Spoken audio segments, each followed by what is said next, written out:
हरि बोलो, हरी हरी बोलो, हरी हरी बोलो जी। कैसे हैं आप सभी? मेरे लड्डू लाडो कन्हैया केशव, मेरे बिहारी लाला, मेरे गोपू लाला की असीम कृपा से आप सब बहुत अच्छे होंगे जी। आशा करती हूँ आप सभी मेरे लाला लाली की सेवा में मगन मस्त होंगे, उनकी कृपा का, उनकी लीलाओं का आनंद हर पल हर क्षण ले रहे होंगे जी। तो मेरे लाला लाली का भोग लग चुका है और मेरे लाला लाली आराम से विराजे हैं जी।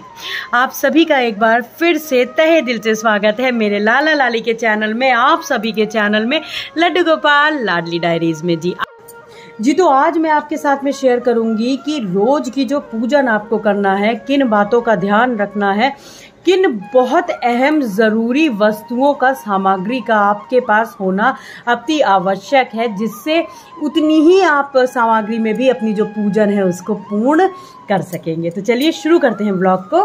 हरि बोलो। सबसे पहले लाला की सेवा में, पूजन में, अर्चन में आपको जो चाहिए कुछ बहुत अहम चीजें, जैसे कि पूजा की शुरुआत से मैं बताती हूँ। पूजा की शुरुआत में सबसे पहले आपको इस तरीके से जल का लोटा चाहिए। और देखिए, ये जल का लोटा केवल आपके पूजा का शुरुआत ही नहीं करता है आचमन विधि से। ये जल का लोटा जो होता है आपके मंदिर में इस तरीके से हमेशा पूरा दिन, पूरी रात इसको ऐसे ही आपको भर के रखना होता है जी। तो पहली चीज हो गई ये एक भरा जल का लोटा, जो कि आपको अपने मंदिर में हमेशा रखना ही रखना होता है। दूसरी अहम चीजें हो जाती हैं पुष्प। देखिए, पुष्प आपके पास यदि आपने किसी माली को लगा रखा है तो बहुत अच्छी बात है, नहीं तो जो भी आपके घर में आपने जो गमलों में पुष्प लगाए हुए हैं, यदि आप वो पुष्प लाला लाली को रोज प्रभु को अर्पण करते हैं तो यकीनन आप मानिए कि आपकी जो पूजन है उससे लाला लाली को अति अति प्रसन्नता होगी, क्योंकि जो घर के आंगन के लगे पुष्प होते हैं उससे लाला बहुत प्रसन्न होते हैं। तीसरी अहम बात आ जाती है जो हम दीप प्रज्वलित करते हैं उसकी बाती का।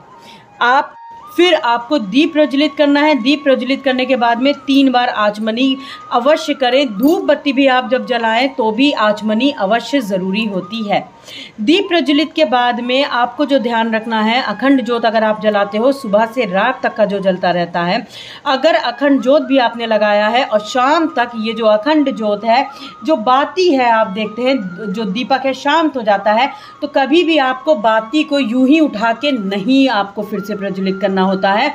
आपको बाती हटा के दूसरी नई बाती लगा के दीपक धुलने के बाद में ही प्रज्वलित करना होता है जी। ठीक है। अहम बात आती है धूप बत्ती। बत्तियां होती हैं, धूप बत्ती लाला को अति प्रिय होती है। धूप बत्ती से मेरे महालक्ष्मी माँ, मेरे नारायण बहुत प्रसन्न होते हैं। आपके घर का वातावरण बहुत अच्छा होता है, आपके मंदिर का माहौल बहुत अच्छा होता है।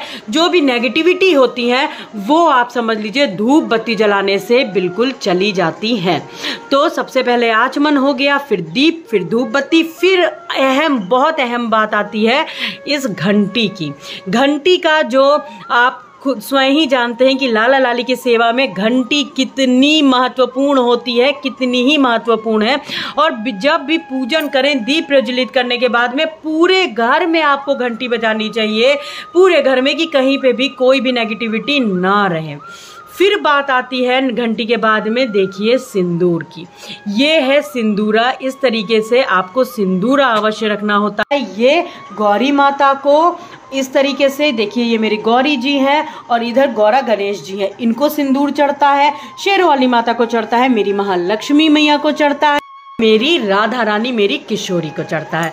तो आप देवियों को सिंदूर अर्पण कर सकती हैं। उसके बाद में आ जाता है चंदन। चंदन का जो प्रयोग आपको करना होता है, आपको लाला को, कन्हैया को आपको चंदन लगाना हो। विष्णु भगवान को, बिहारी लाला को आपको चंदन लगाना होता है। भोलेनाथ बाबा पे भी आप चंदन लगा सकते हो। सिंदूर और रोली भोलेनाथ बाबा पे नहीं चढ़ता है जी। तो ये सारी बातें हो गई। फिर अहम बात आती है कलश का। आपके मंदिर में एक कलश का होना अति आवश्यक है, अति आवश्यक है। मैं हमेशा कहती हूँ आप अपने घर के मंदिर में कलश स्थापित जरूर करके रखिए। आप एक दिन बना लें, जैसे मैं गुरुवार को कलश जो है वो बदलती हूँ, तो आप जो कलश का जल है आप एक दिन बना लें। गुरुवार हो गया, हफ्ते में हो गया, तो आप एक दिन बना करके इसका जो जल है आप उसको जरूर बदलें। फिर बात आ जाती है, देखिए जो ये दक्षिणावर्ती शंख होता है, शंख को हमेशा आसन के ऊपर रखिए और शंख को कभी भी खाली नहीं रखना चाहिए। हमेशा इनमें या तो चावल डाल दीजिए या इस तरीके से कुछ बूंदें जल की अवश्य डाल दीजिए, लेकिन शंख को कभी भी खाली ना रखिए जी। फिर बात आ जाती है साज सज्जा की। देखिए घर को, मंदिर को हमेशा सजा के रखिए। कभी भी घर के मंदिर को आप अंधेरे में मत रखिए, लाइटें अच्छी से जला के रखिए। इस तरीके से बाती जरूर लगा के रखिए, इस तरीके की लाइट जरूर लगा के रखिए जिससे आपके मंदिर में भी हमेशा उजाला रहे। फिर आपको अपने मंदिर में इस तरीके से उजाला रोशनी करके जरूर रखनी है। अगर पॉसिबल हो तो ताजे फूलों को इस तरीके से लाला के पास में सजा के रख। जो भी फूल सूख जाए उसको तुरंत ही मंदिर से आपको हटा देना होता है जी, ठीक है। फिर अहम बात आती है कि देखिए ये सारी अवश्य वस्तुएं हैं जो आपको रोज पूजन के लिए चाहिए ही चाहिए होती है। फिर इस तरीके से देखिए इत्र हो गया, इत्र भी आपको लाला को, लाली को अवश्य रोज लगाना होता है।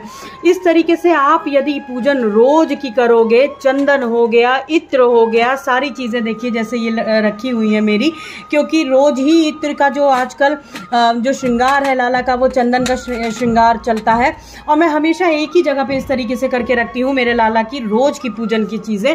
तो इस तरीके से बहुत आपको विधि विधान आप ना कर सको तो भी इन चीजों से यदि आप पूजन करोगे, इस तरीके से पूजन करोगे, तो विश्वास करिए आपकी पूजन अवश्य पूर्ण होगी जी। फिर बात एक और अहम आती है कि देखिए ये गुल्लक, गुल्लक मंदिर में अवश्य रखिए, अवश्य रखिए गुल्लक। गुल्लक रखने से घर में बहुत बरकत आती है। मंदिर में आपको गुल्लक हमेशा रखना है और इसको आपको ऐसी जगह पे रखना है जो लोगों के नज़रों में बहुत ज़्यादा ना आए। आपको ये इस जगह पे स्थान पे रखना है कि कोई भी घर का बाहर का कोई भी आता है तो वो आपके इस गुल्लक को ना देख पाए। ये आपका धन जो होता है, ये आपका बची हुई जो आप पूंजी इकट्ठा करते हो, ये महालक्ष्मी माँ का प्रतीक है। तो इसको आप हमेशा ऐसी जगह पे रखें जहाँ पे सबकी नजरें ना जाएं जी। गुलाब जल अवश्य रखें अपने पास, गुलाब जल से भी, क्योंकि अब लाला लाली की गर्मियों में आप चंदन और गुलाब जल से स्नान अवश्य कराएं। तो ये था मेरा आज का कुछ वीडियो जिसमें आज मैंने आपके साथ में शेयर किया कि रोज की पूजन की जो आवश्यक सामग्री है, यदि बहुत ज्यादा नहीं सामग्री, आप विधि विधान आप ये नहीं रख सकते, वैसा नहीं कर सकते, जल्दी होती है, तो केवल इतनी ही आप सामग्री से लाला लाली की पूजन सेवा अर्चन कर देंगे तो यकीन मानिए कि आपकी जो पूजन है वो अवश्य पूर्ण होगी जी। और आपके घर में भी आप एक खुद स्वयं से देखेंगे कि कितना बदलाव आ जाता है जी। और सर्वप्रथम जो आचमन किया करिए वो देखिए इस तरीके से गौरा गणेश जी के साथ में शुरुआत किया करिए। गणपति जी, गौरी माता के साथ में आचमन करने के बाद में फिर आपको, क्योंकि सर्वप्रथम पूजन गणपति जी की होती है, तो गणपति जी का सर्वप्रथम आचमन के बाद में फिर आप सबका आचमन करिए। फिर आप दीप प्रज्वलित करके इस तरीके से घर के माहौल को बहुत ही सुंदर बना दीजिए। और कुबेर पोटली अवश्य रखिए अपने मंदिर में और उसको भी आप ऐसे स्थान पे रखिए जो लोगों को नजर में जल्दी ना आए, जो भी आपके घर में मंदिर में दर्शन करने आए जी। और ध्यान रहे रोज आपको जो चित्रपट होते हैं, देखिए आप रोज चित्रपट को पोंछिए। बहुत सारे लोग क्या करते हैं कि चित्रपट को नहीं पोंछते हैं, लेकिन आप रोज चित्रपट पोंछा करिए। और यदि आप रोज जो आपके यहाँ पे विग्रह है उनको रोज आप नहीं स्नान करा सकते हो तो गंगा जल से या आप शुद्ध जल से आचमन जरूर किया करिए जी। अक्षत जरूर चढ़ाइए, आचमन जरूर करिए। इस तरीके से पूजन से आपका जो रोज की पूजन है वो अवश्य आपकी पूर्ण होगी और आप खुद बदलाव देखेंगे। तो आज के लिए बस इतना ही, रखिएगा इन बातों का ध्यान। रोज की पूजन में, मेरे लाला लाली के पूजन में, मेरे नारायण मेरे हरि की पूजन में यदि आप इस तरीके से पूजन करते हो तो आपके घर में भी बरकत ही बरकत आएगी। तो आज के लिए बस इतना ही, मिलते हैं अपने दूसरे व्लॉग में बहुत जल्दी। आज के लिए बस इतना ही। वीडियो अच्छी लगी हो तो लाइक कर दीजिएगा, चैनल को सब्सक्राइब कर दीजिएगा और बेल आइकन जरूर प्रेस कर दीजिएगा, जिससे आने वाली मेरे लाला लाली की वीडियोस की नोटिफिकेशन आप तक तुरंत पहुंच जाए, जल्दी पहुंच जाए। तो आज के लिए बस इतना ही, मिलते हैं अपने दूसरे व्लॉग में बहुत जल्दी। हरि बोलो, हरी हरी बोलो, हरी हरी बोलो जी, राधे राधे जी, हरि बोल।